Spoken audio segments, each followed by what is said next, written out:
Ramener les travailleurs au bureau, le présentiel, aidera-t-il la productivité des entreprises? Avec François Lambert, Déborah Cherenfant, Maude Goyer et Victor Enriquez, c'est parti pour 30 minutes de débat.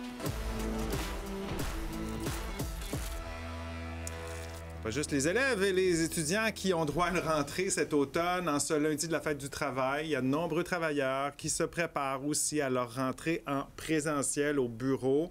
Au cours des derniers mois, il y a de plus en plus de grandes entreprises qui ont décidé de réduire le nombre de jours par semaine permis pour faire du télétravail. De nouvelles directives qui, pour plusieurs, entrent en vigueur dès demain.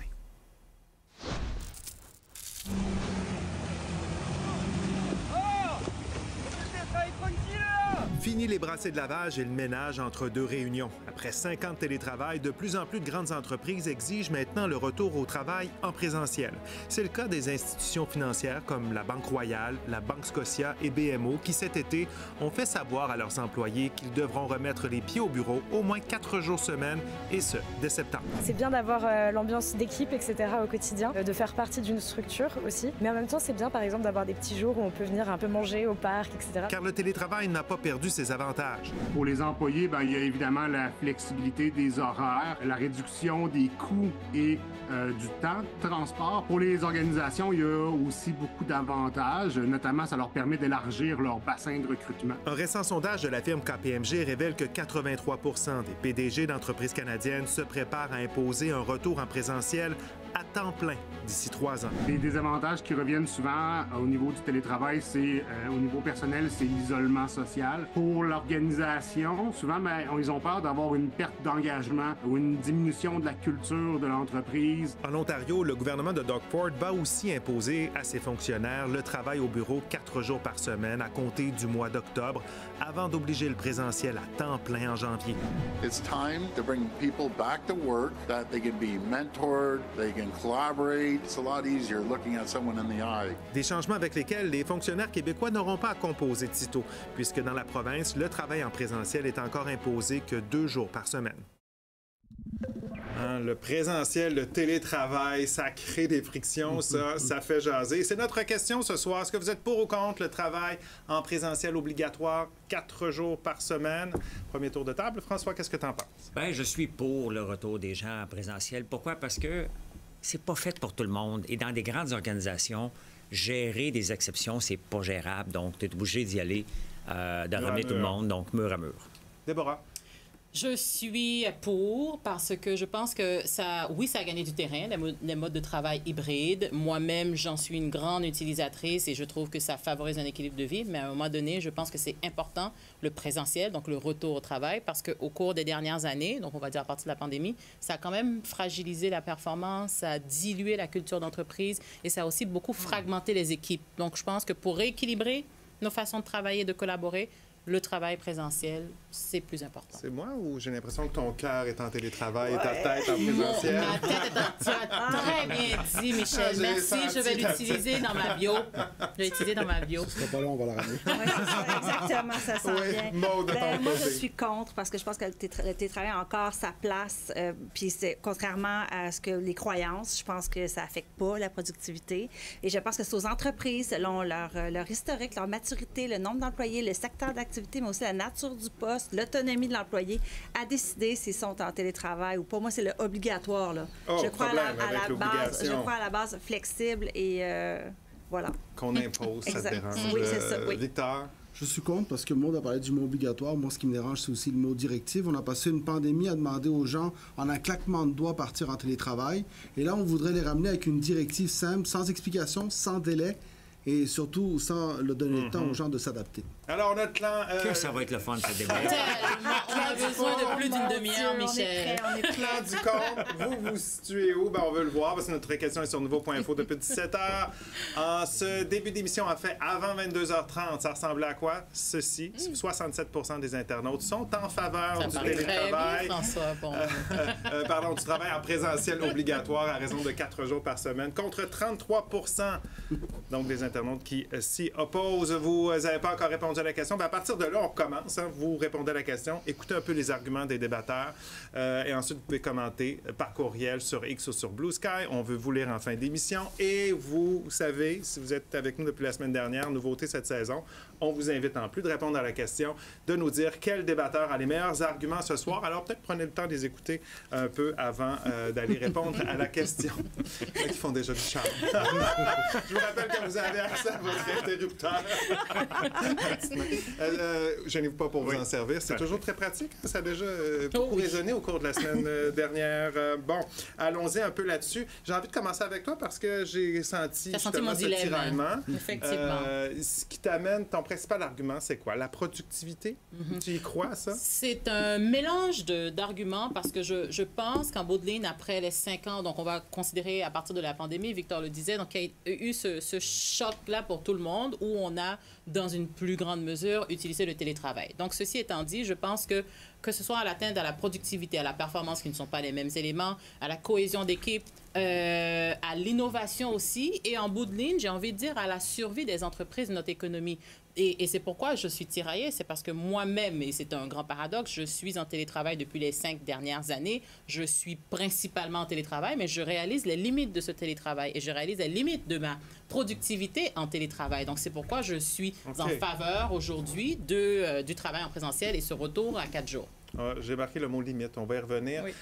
Toi, c'est important la productivité. Est-ce que tu crois vraiment, puis je veux vous entendre tous là-dessus, parce que c'est l'argument qu'on entend beaucoup, on veut ramener de la productivité. Est-ce qu'on est plus productif en présentiel? Bien, dans toutes les entreprises, tu as 10 des employés qui vont être supérieurs à la moyenne. Ces gens-là n'ont pas besoin d'être motivés. Ça s'autogère. Ça s'autogère. Tu as les 10 d'en bas que tu as beau essayer de gérer qui ne sont pas gérables. Mais tu as le 80 des gens que eux ont besoin d'être motivés. Ils ont besoin de sentir qu'ils font partie d'une équipe. Et le problème en ce moment, c'est que dans les grandes entreprises, on ne peut pas y aller au mérite. Les syndicats ne sont pas au mérite. Si on veut donner des augmentations de salaire au mérite, je dirais parfait à ce moment-là. Maud, tu as le droit de travailler au travail. Toi, tu n'as pas le droit. Toi, Michel, on pourrait y aller cas par cas. Mais ça ne fonctionne pas comme ça dans les grandes entreprises. Donc, pour moi, ramener les gens, avoir un travail d'équipe et surtout, augmenter la productivité. Il reste que si la productivité avait augmenté depuis 2019, le retour au travail, on dirait non, on ne l'est pas. Mais on a encore baissé. On a encore baissé notre productivité de 0,2 OK. Allez-y, plongez. Imagine, Michel, quand tu expliques à un employé qu'il doit revenir au travail parce qu'il y a des cancres dans son entreprise. Il est là l'enjeu principal, c'est qu'on demande à des gens qui ont pris des habitudes, qui se sont conditionnés de façon nouvelle. On leur demande tout d'un coup de revenir à 4 jours semaine. Moi, j'ai vu les limites du télétravail. Je comprends ce que tu dis, Déborah, mais il y a une nouvelle façon de voir le travail qui doit s'imposer. Notamment, Sonia Lupien, qui est une grande spécialiste du milieu du travail, a parlé de cette différence entre le travail de surface et le travail de profondeur. Du stress. Et elle a parlé de ce travail en profondeur, du travail de surface, du différents types de travail et pourquoi le télétravail peut être bon pour certains types de travail. Cette adaptation, moi, ça me donne l'impression qu'on n'a rien appris de cette pandémie-là, alors que je pensais que le milieu de travail allait s'adapter. Okay, aujourd'hui, on veut imposer. Donc, cette productivité qu'on pense avoir en ayant des gens davantage en présentiel qui vont davantage se parler pour travailler, tu n'y crois pas? Non, mais en fait, c'est un problème. Quand on a une baisse de productivité, souvent, c'est à cause d'un problème de coordination puis de communication. C'est pas à cause du télétravail. Si l'entreprise a une politique claire, une politique de télétravail, quand les attentes et les besoins sont nommés, ça se passe bien. Les méta-analyses qui sont sorties démontrent que la productivité, elle augmente pour la personne chez elle parce qu'elle n'a pas de temps de déplacement, moins de distractions de façon étrange, moins de distractions qu'à au bureau. Et qu'elle travaille même plus. Oui, mais oui, et on n'a jamais autant travaillé. On n'a jamais autant travaillé. On travaille 3,3 heures de plus par semaine depuis la pandémie. On n'a jamais autant travaillé parce que les gens rallongent leur... Oui, mais la productivité globale, il reste que, je vais redonner les chiffres encore, 82 $ à l'heure aux États-Unis rapportés par chaque employé, 59 au Canada, 52 et 49 au Québec. C'est-tu vraiment télétravail, François? Non, je ne dis pas ça. Non, ça, c'est la productivité. Ça, c'est la productivité en général. Là. Si ces chiffres-là, on aurait pu voir une augmentation d'amélioration depuis la pandémie, alors que le télétravail a explosé, j'aurais dit, hey, non, il n'y a pas de raison. Faut faire attention. Tu sais comme moi qu'un des principaux enjeux en productivité qu'on a, c'est principalement au niveau de l'investissement en innovation, des investissements qu'on fait au Québec qui sont beaucoup moins que dans le reste, aux États-Unis, dans le reste du Canada. Mais je ne vais pas aller du côté syndical parce que le syndicat de toute façon, ne tombons pas non plus dans les exagérations. Je veux dire, nos milieux industriels sont restés en usine, puis leur productivité n'a pas augmenté. Il y a encore beaucoup de milieux qui n'ont jamais été en télétravail pendant cette pandémie-là. Sauf qu'aujourd'hui, ceux qui sont allés en télétravail. Je vais vous donner un exemple. Si demain matin, vous tombez en congé de maladie pendant 1 an, on va vous laisser revenir de façon progressive. On va s'adapter, on va adapter le milieu de travail à votre retour. Là, on dit non, directive pour tout le monde, ça fait 5 ans que vous êtes en télétravail, ce qui est un déconditionnement. Et là, tout d'un coup, on vous ramène, let's go. Mais ton problème, c'est la façon de faire. C'est la façon de faire, elle me prend en considération. Mais non, mais ça, non, François, ça change rien. Je m'excuse. Mais même à ça, Victor, on va l'utiliser tout de suite, même à ça, là, on va arrêter parce que là, c'est pas un droit acquis. L'employeur peut décider demain matin, tu t'en viens au travail, puis on va discuter, mais tu t'en viens au travail, point final. Non, il y a le droit. Oui, mais l'employeur n'est pas obligé de le faire. Sur le droit, il faut faire attention au droit. Parce que justement, quand je parle de congé maladie, c'est que la question qui se pose, c'est est-ce que justement, à partir du moment où on force quelqu'un à revenir au travail en présentiel, est-ce qu'on n'est pas en train de créer un déséquilibre qu'il faut gérer? Et c'est là où est-ce que les employeurs ont des responsabilités face aux employés aussi. Moi, j'ai parlé avec des gens qui reviennent en télétravail, j'ai parlé avec des gens chez qui ça crée un stress énorme de revenir. Parce qu'ils ont perdu l'habitude. Et ça, là-dessus, en ce moment, les banques qui sont les principales à avoir mis cette politique en place pour cette semaine n'ont pas préparé leurs employés. Je m'excuse, mais ça devrait être fait en progressif. C'est ce qu'on aurait fait dans tout cas d'absentéisme. Il faut aller à la pause, OK? Mais non, mais je voulais tellement challenger Victor, donc ça veut dire qu'il va falloir que tu me donnes la parole. OK, on va revenir après la pause. Parce que ce que je comprends que le problème, c'est sur la façon de faire. À partir de là, au-delà de... On n'a pas fini sur la façon, alors. Non, mais ça, je vais vous entendre. Les avantages, les inconvénients du télétravail, c'est où les limites également. Tu m'énervais. OK, le tien est utilisé, les autres, c'est bon. Pour ou contre le travail en présentiel obligatoire 4 jours semaine, comme c'est le cas dans certaines entreprises à partir de demain? C'est la question de ce soir. On attend vos commentaires.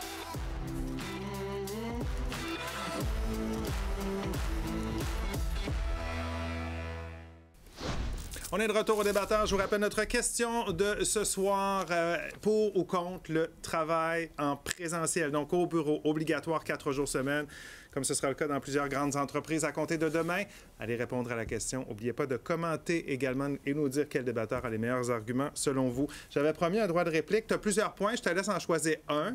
Pour répliquer à Victor. Parfait. Je vais choisir celui de l'uniformité parce que c'est très intéressant ce que Victor a dit. Puis je ne sais pas s'il réalise qu'il dit deux choses et son contraire. Mais je reviens par rapport au fait de comment est-ce qu'on peut dire à un employé qu'il revient au travail parce que 80%, comme l'exemple de François, pour les gens qui ont suivi au début, par rapport au cancre de les 80% qui ont besoin d'un petit peu plus de motivation. C'est que c'est pas une question de leur dire ça pour les démotiver. Au contraire, c'est un besoin d'uniformité. Et moi, je pense que cette façon d'avoir un travail en présentiel 4 jours ou une majorité de jours de semaine, c'est une façon d'avoir une certaine équité. Parce qu'avoir des différents départements, différentes équipes, avoir un 2 jours, 3 jours, des gens qui s'entendent individuellement avec leur gestionnaire, c'est un capharnaüm qui est difficile à gérer et qui est difficile à répliquer. Ce que Déborah ne veut pas dire. Quand je parle de 80%, c'est qu'on parle beaucoup du fait que les employés ont besoin de motivation. Mais si tu interroges des employés, la très grande majorité vont dire qu'ils ont besoin aussi d'adaptation. La réalité, c'est qu'on a des gestionnaires qui ne sont pas capables de gérer autre chose que le présentéisme. Parce qu'on retourne vers un naturel qui date d'une autre époque. Et moi, c'est là où je suis surpris.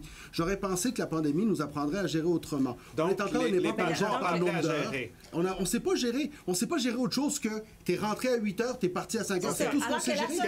On le sait. Non, la solution, en fait, c'est le travail hybride. C'est vraiment ça. Toutes les études le disent. C'est 3 jours, 2 ou 3 jours au travail ou à la maison. C'est ça qui est le meilleur ce qu'on peut faire. Le bénéfice des études, c'est qu'ils prennent une moyenne. Je me pose toujours la question, Déborah, est-ce qu'on le fait pour l'image, pour la façade, ou on le fait pour les vraies raisons? C'est quoi les besoins de l'organisation? Qu'est-ce qui se passe dans cette organisation-là? Et que font les gens? Parce que selon la maturité de l'entreprise, c'est pas vrai qu'on peut mettre un 4 jours obligatoire. Mais il faut que ça reste flexible et volontaire. On ne peut pas prendre les entreprises au cas par cas. Dans toutes nos grandes entreprises, on a géré au mérite.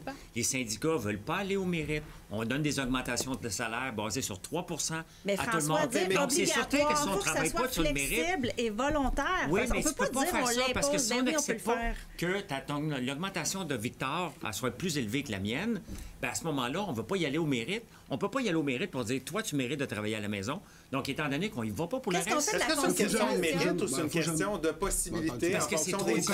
Je veux juste préciser une chose. Là. Oui. Dans les entreprises, il y a des augmentations de salaire, il y a des bonifications au mérite, puis on gère très bien les deux.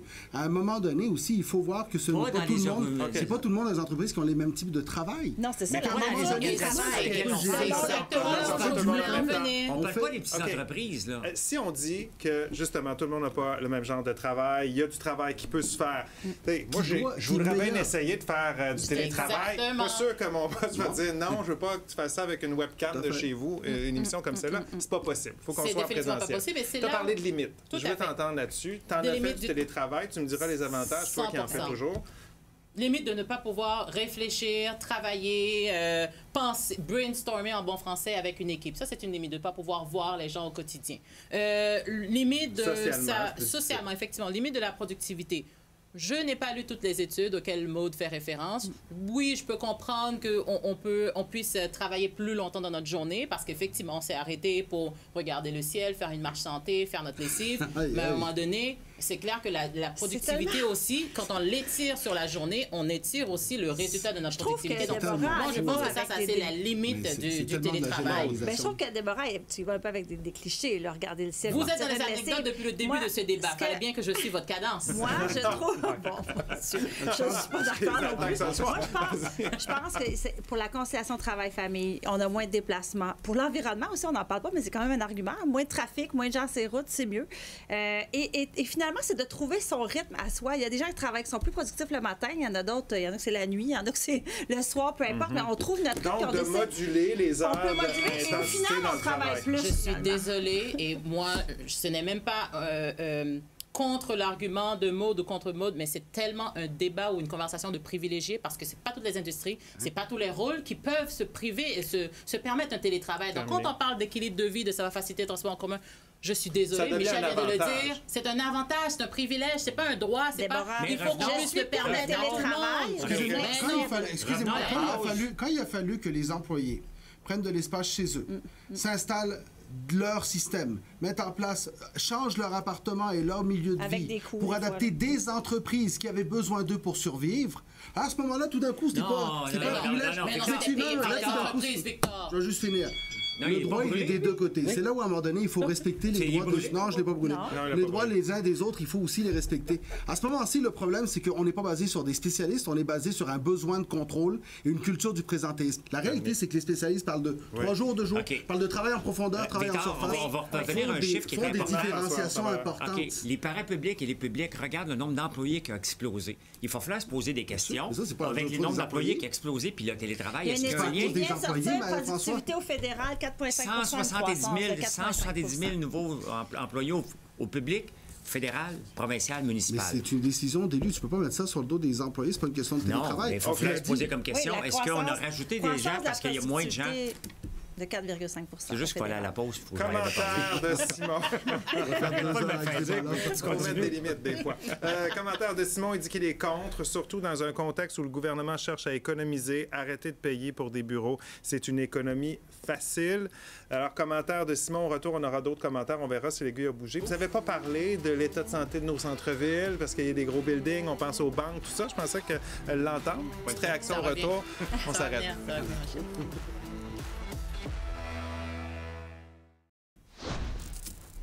On est de retour au débatteur. Alors, concernant ce retour en présentiel de 4 jours semaine, est-ce que vous êtes pour ou contre? Claude nous dit qu'il est... il dit « Je suis pour le travail en présentiel dans la fonction publique, mais contre dans les entreprises privées. » Gilles nous dit « Il est pour, mais à condition que ça augmente la productivité. Malgré ses vertus, le télétravail ne semble pas efficace dans certaines situations. » Ce qui vous amène à parler de cas par cas. Et Véronique nous dit, elle est pour. C'est à l'employeur d'établir les conditions de travail de ses employés. C'est son droit, c'est le juge, que 4 jours sont nécessaires pour la productivité ou pour la cohésion de son équipe. Hein, la culture d'entreprise. Il n'y a pas un risque parce que ça fait quand même plusieurs années là, que le télétravail, qu'on croyait à peu près impossible dans bien des entreprises, s'est implanté. Il y a plein de jeunes qui ont eu des emplois grâce à ça. En fait, pas grâce à ça, ils ont accepté des emplois à cause de ça. Il n'y a pas un risque de perdre une bonne main-d'œuvre qui ne voudra plus aller au travail parce qu'ils ont aussi un bon télétravail. Oui, absolument. Parce que l'engagement peut être aussi à cause de des bonnes conditions que tu as. Là. Donc là, si on force, ben, tu vas quitter pour aller à une entreprise qui a plus de flexibilité. Moi, je reviens au mot flexibilité et que ça soit volontaire. Mais si la personne donc, pas l'affaire d'obligation là-dedans. Là, on n'est pas en plein emploi. Exactement. La grande démission qui se passait sur TikTok pendant la pandémie est pas mal levée. Là. Les gens vont... est-ce qu'on devrait y aller plus cas par cas? La réponse est oui. C'est juste pas possible d'un Mais grand il y a entreprise. quelque chose dont on n'a pas parlé. On a beaucoup parlé de productivité, puis c'est correct, là, mais il faut aussi parler du bien-être des travailleurs, des employés. Les gens qui sont à la maison, il y a quand même une baisse de stress. Tu fais moins de voitures. Il y a quand même quelque chose dans le mode de vie. Revient quand même, c'est 67 des gens aussi, avant le débat. On va voir après. 67 des gens. Ça va avoir baissé, François. Peut-être, je te le Mais avant souhaite 17 pas, heures. mais il y a des gens qui ont le goût de retourner au travail aussi. Là. C'est pas Oui, comme mais les t'as besoins peut-être de 2, 3 tout le jours, monde, 4 là. jours Il y a des gens obligatoires, qui ont c'est le juste goût. ça. C'est important parce qu'il y a des gens qui ont le goût de retourner au travail, puis on a le goût de revivre des choses en équipe. Puis c'est là où est-ce que faut pas oublier que dans la majorité des travaux, il y a des types de travail qu'on doit faire en présentiel, puis il y en a aussi qui se font mieux à distance. C'est cette espèce de flexibilité qu'on pouvait créer, que la pandémie nous a donné l'occasion de créer, qui s'est perdue. Le travail hybride. Parce qu'on est dans un besoin de contrôle. OK. Avant d'aller à la pause, j'ai parlé un peu d'économie de nos centres-villes. Qu'est-ce que vous avez Moi, à pour moi, dire c'est là-dessus? aussi une raison en faveur de la position pour. C'est effectivement, ça nous permet productivité, on en a largement cohésion, culture organisationnelle, mais aussi d'investir les lieux, les infrastructures et pouvoir utiliser. Parce qu'on a Ça va tellement au-delà parlé... de l'entreprise en tant que Le telle. grand Totalement. enjeu Tous des les bureaux centres-villes, qui ont le grand été, enjeu des centres-villes, c'est justement qu'il n'y a pas de gens qui y habitent. Et les centres-villes qui s'en sont le mieux tirés sont ceux où les gens habitent dans le centre-ville. Mais ça, Peut-être c'est un il y a problème beaucoup qui de date pieds carrés. d'avant. Il y a beaucoup Ça, de pieds c'est un carrés problème qu'il qui date faudrait d'avant occuper dans la autrement. façon On n'a pas de problème de construire. logement OK. en ce moment. On a pas de Exactement. logement. Quand je suis Non, arrivé mais à faut Montréal en mélanger tout. 1994, Vous mélangez tout. C'est nous. OK. il y avait un trou de beigne, puis je t'en reparlerai une autre fois. Exactement. Une autre fois. OK. Allons voir si vous avez fait bouger les résultats ce soir. L'aiguille, ça, c'est en début. 67 des gens étaient pour. 33 contre. Est-ce que ça a bougé? Bien, on regarde ce que ça donne. Oui, ça a bougé. Donc, un peu plus de contre, moins de pour. 59 pour le pour. 41 faire une heure. Je pour considère c'est qui a gagné. Je C'est un considère qu'on a gain. gagné, oui. Là, vous quoi? On a On aurait dû gagné. faire une heure, on a gagné. Non, mais quand même, Non, vous avez ouais, fait vous avez bouger gagné. les gars. Oui, OK. comment ça change Quel débatteur l'information? maintenant a les meilleurs arguments selon nos internautes? Ben, c'est François Lambert ce soir, choix du public. Grâce à moi. Suivi de Victor Caban. Bravo, bravo. Ben, merci, mon public. OK, merci d'avoir été avec nous. Bye bye, bonne nuit. À demain.